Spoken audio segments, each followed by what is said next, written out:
नमस्कार, बहुत बहुत स्वागत है आपका। मैं हूं डॉक्टर एलन वैष्णव और आप देख रहे हैं दामोह डिजाइनर न्यूज। आइए डालते सबसे पहले प्रमुख समाचारों पर एक नजर। भारत के गृह मंत्री अमित शाह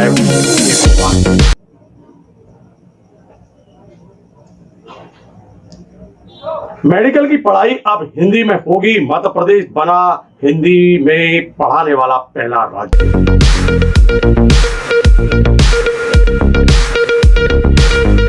भारत के गृह मंत्री अमित शाह ने की घोषणा, किया संबोधित।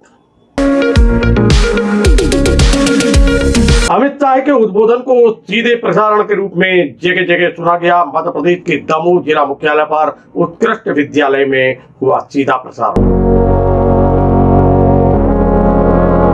लोकतंत्र सेनानियों का संभागीय स्तर का सम्मेलन दमोह में आयोजित।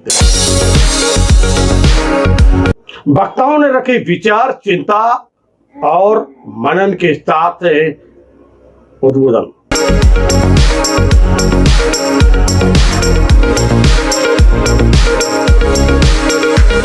दो वर्षीय बालक को बटियागढ़ में सांप ने डसा, मौत।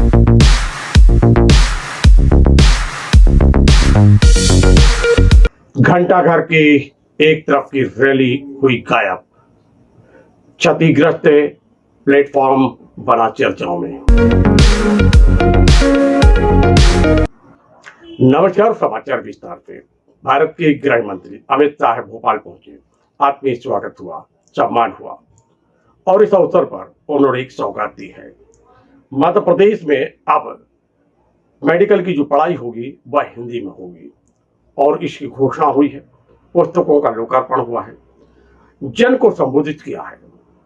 भारत सरकार की और प्रदेश सरकार की योजनाओं के बारे में भी विस्तार से जानकारी दी है। भारत के गृह मंत्री अमित शाह के इस सीधे उद्बोधन को अनेक जगहों पर सुना गया। हम आपको सीधे लेके चलते हैं भोपाल, जहां भारत के जो गृह मंत्री हैं अमित शाह, वो संबोधित कर रहे हैं। कार्यक्रम के मुख्य अतिथि माननीय केंद्रीय गृह एवं सहकारिता मंत्री श्री अमित शाह जी। मेरे साथ बोलिए, भारत माता की। अरे भाई, युवाओं की सभाएं, आवाज ऐसी नहीं चलेगी। मोदी जी तक आवाज जानी चाहिए। दोनों हाथ उठाइए, हिंदी को मजबूत करने के संकल्प की मुट्ठी बींचिए और प्रचंड आवाज से बोलिए, भारत माता की, भारत माता की, भारत माता की। मंच पर उपस्थित मध्य प्रदेश शासन के लोकप्रिय मुख्यमंत्री श्रीमान शिवराज सिंह चौहान जी, आज जिनके निमंत्रण पर मैं आया हूं, मध्य प्रदेश सरकार के शिक्षा मंत्री श्री विश्वास सारंग जी, मध्य प्रदेश के गृह मंत्री नरोत्तम मिश्रा जी, प्रभारी मंत्री भोपाल श्री भूपेंद्र सिंह जी, भारतीय जनता पार्टी के अध्यक्ष और सांसद श्री वीडी शर्मा जी, श्री मोहन यादव जी, श्री इंद्र सिंह परमार जी, श्री अशोक वर्षाने जी, श्री सत्यनारायण जटिया जी, श्रीमती मालती राय जी, श्री डॉक्टर अशोक खंडेलवाल जी, डॉक्टर रमाकांत देशपांडे जी, और आज इस कार्यक्रम में, इस ऐतिहासिक कार्यक्रम में यहां पर उपस्थित भाइयों बहनों और मेरे जिगर के टुकड़े जैसे विद्यार्थी मित्रों, आप सभी को बहुत बहुत बधाई और शुभकामना देने आया हूं। मित्रों, आज का दिन आजादी के अमृत महोत्सव के वर्ष का वर्ष है। आज का दिन भारत के शिक्षा क्षेत्र के लिए बहुत महत्वपूर्ण दिन है। जब भी आने वाले दिनों में इतिहास लिखा जाएगा, आज के दिन को सुवर्ण के अक्षरों से लिखा जाएगा। मित्रों, सुवर्ण अक्षरों से। एक क्षण जो है ये देश में शिक्षा क्षेत्र के पुनः जागरण का क्षण है। एक क्षण देश में शिक्षा क्षेत्र के पुनः निर्माण का क्षण है। मैं देश के प्रधानमंत्री श्री नरेंद्र मोदी जी को बहुत बहुत धन्यवाद देश भर के विद्यार्थियों की ओर से देता हूं कि नई शिक्षा नीति में उन्होंने प्राथमिक शिक्षा में और टेक्निकल और मेडिकल एजुकेशन में बच्चे की मातृभाषा को अहमियत देकर बहुत बड़ा एक ऐतिहासिक निर्णय किया है। मोदी जी ने हिंदी, तमिल, तेलुगु, मलयाली, गुजराती, बंगाली ये सभी भाषाओं में मेडिकल और इंजीनियरिंग की शिक्षा उपलब्ध कराने का जो आह्वान किया, मुझे आज गर्व होता है कि भारतीय जनता पार्टी की शिवराज सिंह सरकार ने देश में सबसे पहले मेडिकल की शिक्षा हिंदी में शुरू कर मोदी जी की इच्छा की पूर्ति की है। मित्रों, ये नई शुरुआत आज मेडिकल की पढ़ाई हिंदी में शुरू हो रही है। कुछ समय में इंजीनियरिंग की पढ़ाई भी हिंदी में शुरू होगी और देश भर में 8 भाषाओं में इंजीनियरिंग के अभ्यासक्रम का अनुवाद शुरू हो चुका है। कुछ ही समय में देश के सारे विद्यार्थी अपनी मातृभाषा में टेक्निकल और मेडिकल एजुकेशन लेने की शुरुआत करेंगे। मित्रों, आज मैं यहां पर जो लोग मेडिकल इंजीनियरिंग में मातृभाषा में शिक्षा, हिंदी में शिक्षा के समर्थक हैं, उनको कहना चाहता हूं कि आज का दिन इसलिए महत्वपूर्ण है कि आज से टेक्निकल एजुकेशन और मेडिकल एजुकेशन में हमारे बच्चों को, हमारे विद्यार्थियों को अपनी भाषा में शिक्षा तो मिलेगी ही, इसके साथ साथ आगे बढ़कर R&D की व्यवस्था भी अपनी ही भाषा में करने की दिशा में भारतीय जनता पार्टी की सरकारें आगे बढ़ेगी। मित्रों, जब मध्य प्रदेश में चुनाव हो रहा था, घोषणा पत्र के अंदर एक जिक्र था कि हम मेडिकल और इंजीनियरिंग की पढ़ाई हिंदी में करेंगे। और फिर जब शिवराज जी की सरकार बनी, मोदी जी की नई शिक्षा नीति को सबसे पहले अच्छे ढंग से मध्य प्रदेश ने जमीन पर उतारा है और आज ये नई शुरुआत हो रही है। मित्रों, इसके लिए हिंदी प्रकोष्ठ का गठन किया गया। माईगव पोर्टल पर, सोशल नेटवर्किंग साइट पर एक सर्वे भी किया गया और बहुत मेहनत के साथ आज यहां पर उसका अनुवाद होकर सारे अभ्यासक्रम की पुस्तकों को रिलीज किया गया है। मित्रों, जो विद्यार्थी मेरे सामने हैं, उनको मैं कहना चाहता हूं कि सोचने की प्रक्रिया, किसी भी इंसान की सोचने की प्रक्रिया अपने मां की भाषा में ही होती है, अपनी मातृभाषा में ही होती है। इसलिए अफ्रीका के महान नेता नेल्सन मंडेला ने कहा था, यदि आप किसी व्यक्ति से उस भाषा में बात करते हो जिसको वो समझता है, तो वो उसके दिमाग में जाती है। मतलब अंग्रेजी आती है, कोई हमें अंग्रेजी में बात करेगा तो हमारे दिमाग में जाएगी। अगर आप उसकी भाषा में, मातृभाषा में बात करते हो तो वो बात उसके दिल के अंदर पहुंच जाती है। इसीलिए दुनिया भर ने, शिक्षाविदों ने मातृभाषा में शिक्षा पर बड़ा महत्व दिया था, क्योंकि सोचने की प्रक्रिया, संशोधन की प्रक्रिया, अनुसंधान की प्रक्रिया, तर्क की प्रक्रिया, विश्लेषण की प्रक्रिया और निर्णय पर पहुंचने की प्रक्रिया हमारा मन हमारी मातृभाषा में ही करता है। अगर पढ़ाई लिखाई और अनुसंधान मातृभाषा में हो तो मुझे पूरा भरोसा है भारत के विद्यार्थी विश्व के किसी भी विद्यार्थी से कम नहीं है। समग्र विश्व में वो अनुसंधान के क्षेत्र में भी भारत का डंका बजाकर लाएंगे। मित्रों, दादा भाई नवरोज जी ने 19वीं सदी में ड्रेन ऑफ वेल्थ की थियरी रखी थी। यहां से धन को खींचकर विदेशों में ले जाते थे और 21वीं सदी में वही ताकतों ने ब्रेन ड्रेन करने की थ्योरी अपनाई। हमारा भारतीय बच्चों को उन्होंने अपनी भाषा में पढ़ाकर ब्रेन ड्रेन थ्योरी को आगे बढ़ा। अब Modi ji brain drain theory को ब्रेन गेन थियरी में बदल रहे हैं। आपका दिमाग इस देश के लिए है, पूरे विश्व के लिए है और इसका उपयोग अपनी मातृभाषा में कर कर आपकी चिंतन की क्षमता को, आपकी तर्क की क्षमता को, अनुसंधान की क्षमता को हम आगे बढ़ाएंगे। गांधी जी ने भी कहा था सिर्फ आजादी से कुछ नहीं होगा।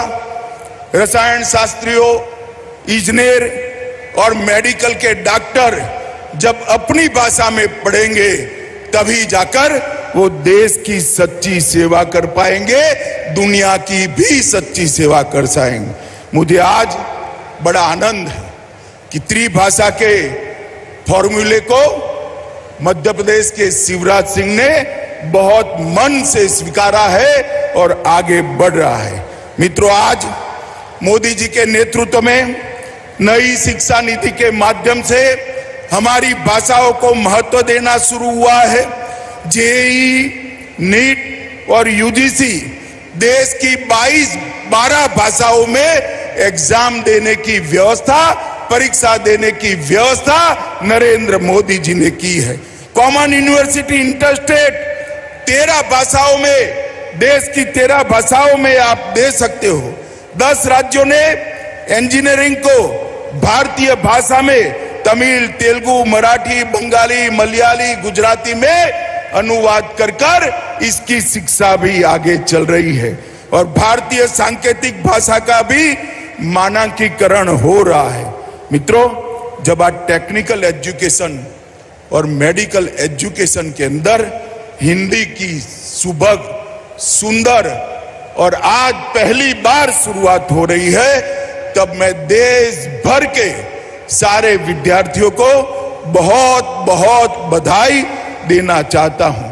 मित्रों, अपनी भाषाओं में पढ़ाई लिखाई से निश्चित रूप से आपकी क्षमता का वर्धन होने वाला है, क्षमता बढ़ने वाली है और मैं आज देश भर के युवाओं का आह्वान करने चाहता हूं कि भाषा की ये लघु ग्रंथि से आप बाहर आ जाए। लैंग्वेज के कारण इंफीरियरिटी कॉम्प्लेक्स सहन करने की जरूरत नहीं है, पालने की जरूरत नहीं है। इस देश में अब नरेंद्र मोदी जी की सरकार है। अपनी भाषाओं में आप आपकी क्षमताओं का बहुत अच्छे तरीके से प्रदर्शन कर सकते हो।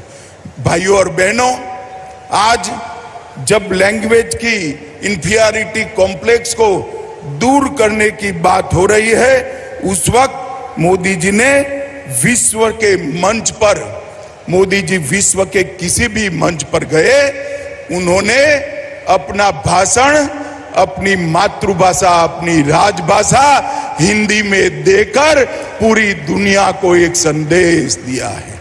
और जब मोदी जी वैश्विक मंच पर हिंदी में बोलते हैं तो देश भर के युवाओं के आत्मविश्वास की बढ़ोतरी होती है।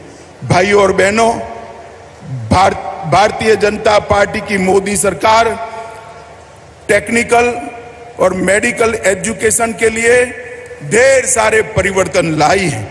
2013-14 में मेडिकल कॉलेजों की संख्या सिर्फ 387 थी और एमबीबीएस की सीटों की संख्या 51,000 थी और आज 21-22 में 387 से बढ़कर 596 कॉलेज आज देश में उपलब्ध है जहां मेडिकल पढ़ाया जाता है, और इसके साथ सीटों की संख्या भी 89,000 बढ़ाने का काम किया है। IIT 16 से बढ़कर 23 हुए, IIM 13 से बढ़कर 20 हुए, IIIT 9 से बढ़कर 25 हुए, और टोटल यूनिवर्सिटी 723 थी, उससे बढ़कर 1043 यूनिवर्सिटी आज इस देश में काम कर रही है। मित्रों, आज ये नई शुरुआत हो रही है, इसको मैं स्वागत करता हूं, और राजभाषा का विभाग भी गृह विभाग के अंतर्गत आता है। मैं शिवराज जी को बहुत बहुत बधाई, सारंग जी को बहुत बहुत साधुवाद देना चाहता हूं कि आपने ये शुरुआत की है, और मोदी जी ने जो नई शिक्षा नीति लेकर आए हैं, हमारी भाषाओं के गौरव को प्रस्थापित करने के लिए, और हमारी भाषा में ही टेक्निकल, मेडिकल और कानून की पढ़ाई हो, इस प्रकार की व्यवस्था पूरे देश में खड़ी करने का जो संकल्प उन्होंने लिया है, मुझे विश्वास है कि पूरे देश में इससे एक बार क्षमता की क्रांति आने वाली है। मित्रों, कई सारे लोगों ने जो अंग्रेजी का प्रचार प्रसार करते थे, उन्होंने भाषा को बौद्धिक क्षमता के साथ जोड़ दिया। भाषा और बौद्धिक क्षमता का कोई लेन देन नहीं है। भाषा तो सिर्फ अभिव्यक्ति करती है, बौद्धिक क्षमता बच्चे के अंदर ईश्वर ने दी है, जो शिक्षा से उसको निखारनी है। अगर मातृभाषा में शिक्षा होती है तो बौद्धिक क्षमता को निखारने में बहुत बड़ा फायदा होता है। आज मध्य प्रदेश के ढेर सारे विद्यार्थियों को अपनी भाषा में मेडिकल, और 6 माह बाद अपनी भाषा में पॉलिटेक्निक और इंजीनियरिंग की पढ़ाई लिखाई करने का मौका मिलेगा। मैं सभी विद्यार्थियों को बहुत बहुत शुभकामनाएं देता हूं, और मुझे पूरा भरोसा है कि आज जो शुरुआत हुई है, इससे अनुसंधान के क्षेत्र में भारत विश्व में बहुत आगे जाएगा। हमारे बच्चों की भी क्षमता अनुसंधान के क्षेत्र के अंदर अपनी स्वभाषा के कारण अनेक गुना बढ़ेगी, और विश्व को इसका परिचय होगा, इसका मुझे भरोसा है। मित्रों, फिर से एक बार देश के प्रधानमंत्री जी को ये इनिशिएटिव के लिए, ये विषय को शुरू कर उसको लॉजिकल एंड तक ले जाने के लिए मैं बहुत बहुत बधाई देता हूं। शिवराज जी और विश्वास सारंग जी को भी बहुत बधाई देकर मेरी बात को समाप्त करता हूं। फिर से एक बार मेरे साथ दोनों हाथ उठाकर प्रचंड आवाज से बोलिएगा, ये ऐतिहासिक क्षण है मित्रों, प्रचंड आवाज से बोलिएगा, भारत माता की, भारत माता की, वंदे वंदे। बहुत बहुत धन्यवाद। कार्यक्रम के मुख्य अतिथि माननीय केंद्रीय गृह एवं सहकारिता मंत्री श्री अमित शाह जी, आप सभी के प्रति धन्यवाद ज्ञापित करने के लिए आदर के साथ आमंत्रित है अपर मुख्य सचिव स्वास्थ्य एवं चिकित्सा शिक्षा मोहम्मद सुलेमान जी। भारत के गृह मंत्री अमित शाह के उद्बोधन को सुनने के लिए जगह जगह व्यवस्था की गई थी। मध्य प्रदेश के दमोह जिला मुख्यालय पर शासकीय उत्कृष्ट विद्यालय में भी ये व्यवस्था की गई थी। दमोह के कलेक्टर एस कृष्ण चैतन्य सहित संबंधित विभाग के अधिकारी यहाँ उपस्थित थे। तो वहीं दूसरी ओर दमोह सांसद प्रतिनिधि नरेंद्र बजाज भी इस अवसर पर उपस्थित रहे। सभी ने सीधे उद्बोधन को सुना। और अब हम बात करते हैं उनकी, जिन्होंने आपातकाल के समय में जेल में यातनाएं सही और फिर विरोध किया। उसके बाद जो हुआ वह सबने देखा। जहाँ आपातकाल के समय में जिन लोगों ने यातनाएं झेली थी उनको मीसाबंदी कहा जाता था। अब वो लोकतंत्र सेनानी हैं। लोकतंत्र सेनानियों के संभागीय स्तर सम्मेलन का आयोजन किया गया था मध्य प्रदेश के दमोह जिला मुख्यालय पर भारतीय जनता पार्टी कार्यालय के सभा कक्ष में, जहां वक्ताओं ने चिंतन मनन किया, उद्बोधन दिया, विचार विमर्श हुआ, किस प्रकार वह एक दूसरे को लाभ पहुंचा सकते हैं और क्या क्या परेशानियां हैं। उन्होंने चिंताएं भी जाहिर की, अनेक विषय को लेकर उन्होंने चिंताएं जाहिर की हैं। आइए लेके चलते हैं हम आपको वहां पर जहां हो रहा है आयोजन, किस प्रकार आयोजन हुआ है, और फिर उसके तत्काल बाद हम आपको सुनवाते हैं कि वक्ताओं ने आकर किस प्रकार की चिंता व्यक्त की है और क्या कहा है। स्वर्गीय श्री जयनारायण प्रकाश जी का चित्र रखा है, उनको भी माल श्याम बिहारी गढ़िया जी, रंजीत सिंह जी। आज देश का वह सोया अभिमान, प्राची की चंचल किरणों पर आया स्वर्ण विहान, जाग उठा है आज देश का वह सोया अभिमान। स्वर्ण प्रभात खिला घर घर में, जागे सोए वीर, युद्ध स्थल में साजित होकर चले आज रणधीर। हम लोकनायक जयप्रकाश जी के जन्म जयंती पखवाड़े के अंतर्गत दमोह नगर में ये संभागीय सम्मेलन आयोजित किया है।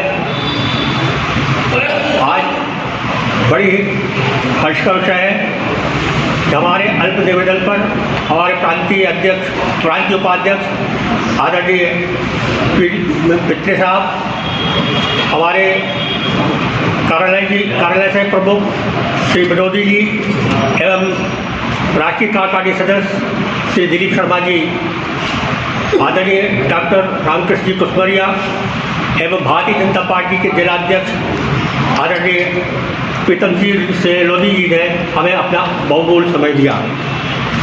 हम उनके बहुत बहुत आभारी हैं। आदरणीय बंधुओं,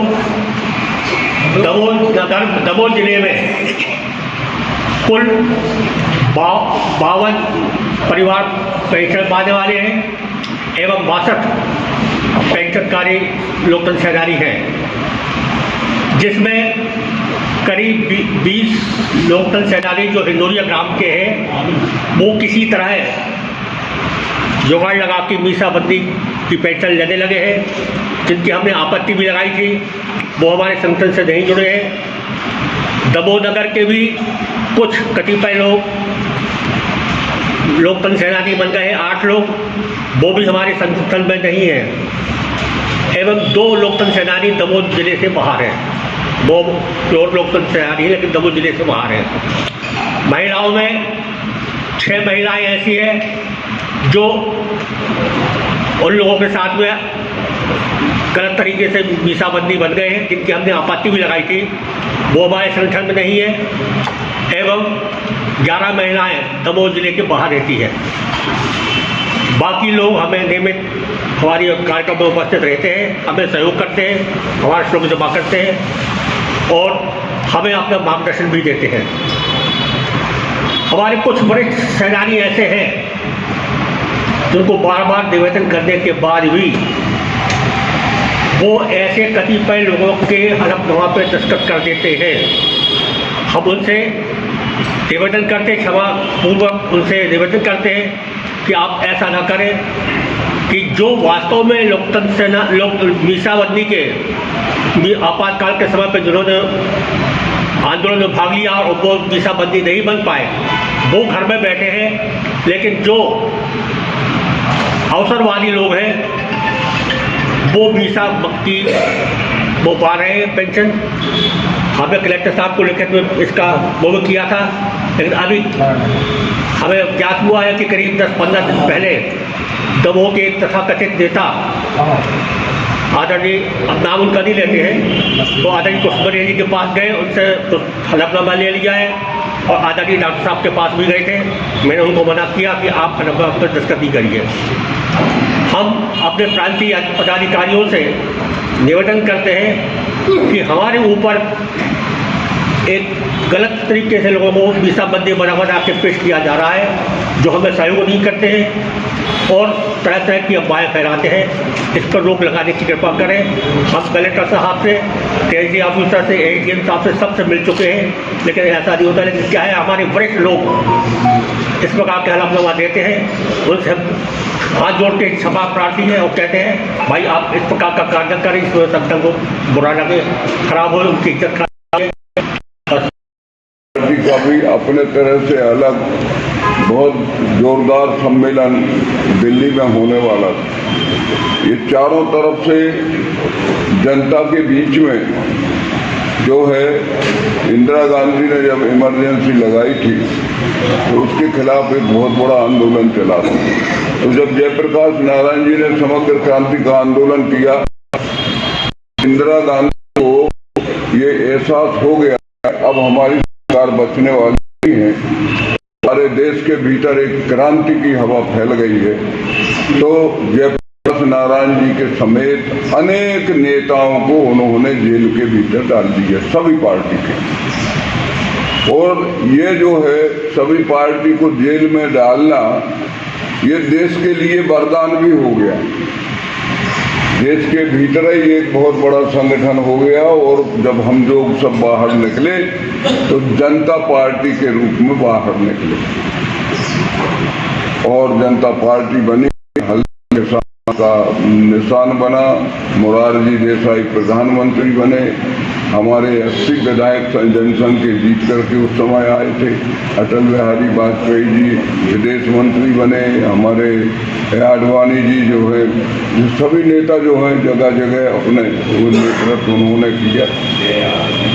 उसमें निश्चित ही आपका आशीर्वाद और आपका मार्गदर्शन जब हम जैसे लाखों युवाओं को मिल रहा है और भारतीय जनता पार्टी ने इस पूरे देश में जो युवाओं को बागडोर सौंपने का काम किया है, तो इसलिए ये तय किया है कि आप जैसे हमारे पास लोकतंत्र सेनानी विराजमान हर जिले में है, तो आप जैसे लोकतंत्र सेनानियों का मार्गदर्शन लेते हुए हम जैसे युवा कार्यकर्ता जब क्षेत्र में निकलते हैं तो निश्चित ही दूनी गति के साथ हम भारतीय जनता पार्टी का विस्तार करने में लगे हुए हैं। आप जैसे सभी लोकतंत्र सेनानियों का, हम जैसे युवा कार्यकर्ताओं को मार्गदर्शन मिलता रहे और हम आगे पार्टी का विस्तार करते रहे और पार्टी में निश्चित ही हम सब जानते हैं कि आज ग्राम पंचायत से लेकर और देश में भारतीय जनता पार्टी की सरकार है। लाखों करोड़ों लोगों को फिर से आज़ादी प्राप्त हुई, इसका वर्णन नहीं किया जा सकता। मैं आज इस समय तो सिर्फ यही निवेदन करना चाहता हूँ, क्योंकि मैं जल्दी में आया था अभी और मैं ठाकुर साहब को बता रहा था कि मैं अभी जल्दी में ही जाना है, मुझे किसी कारण से घर में कोई है नहीं और मेहमान जाने वाले। आप सभी लोग आए, आप सभी लोगों का बहुत बहुत हृदय से स्वागत करता हूँ, आपका वंदन करता हूँ, अभिनंदन करता हूँ। और कभी जैसा हमारे प्रीतम भाई ने कहा, हमारे जिलाध्यक्ष महोदय जी ने, कभी कोई काम हो, कोई चीज़ हो, तो हम लोग आपकी सेवा करने के लिए हमेशा तत्पर हैं। धन्यवाद। बटियागढ़ के एक ग्राम में एक 2 वर्षीय अबोध बालक को सांप ने डस लिया और उसकी मौत हो गई। किस प्रकार ये सांप ने डसा है, क्या स्थिति है, क्या है मामला, आइए देखते हैं राजेंद्र तिवारी की ये रिपोर्ट।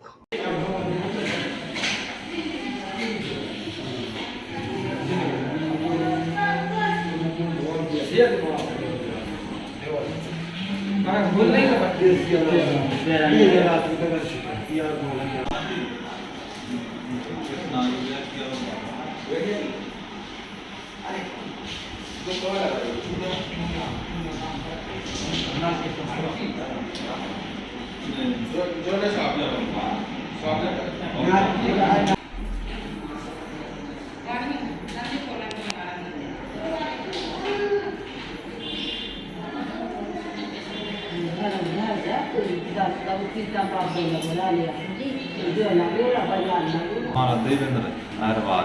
किस गांव से हैं? ग्राम तिरमुड़ा से। क्या घटना हुई है?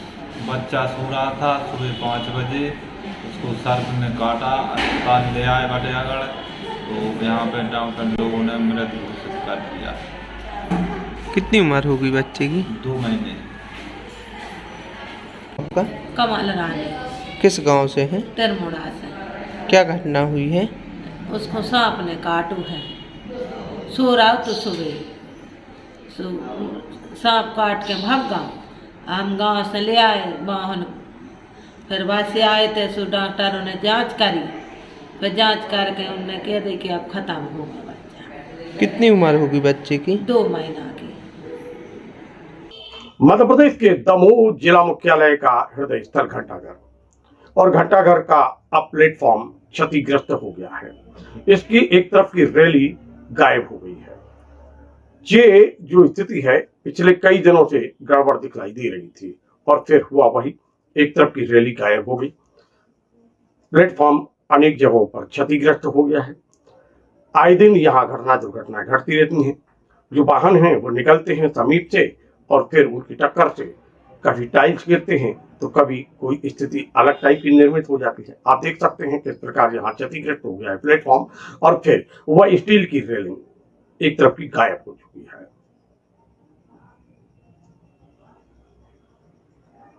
मित्रों, ये थे अब तक के प्रमुख समाचार। कल फिर मिलते हैं नए समाचारों के साथ। देखते रहिए दमोह लुधियाना न्यूज। नमस्कार।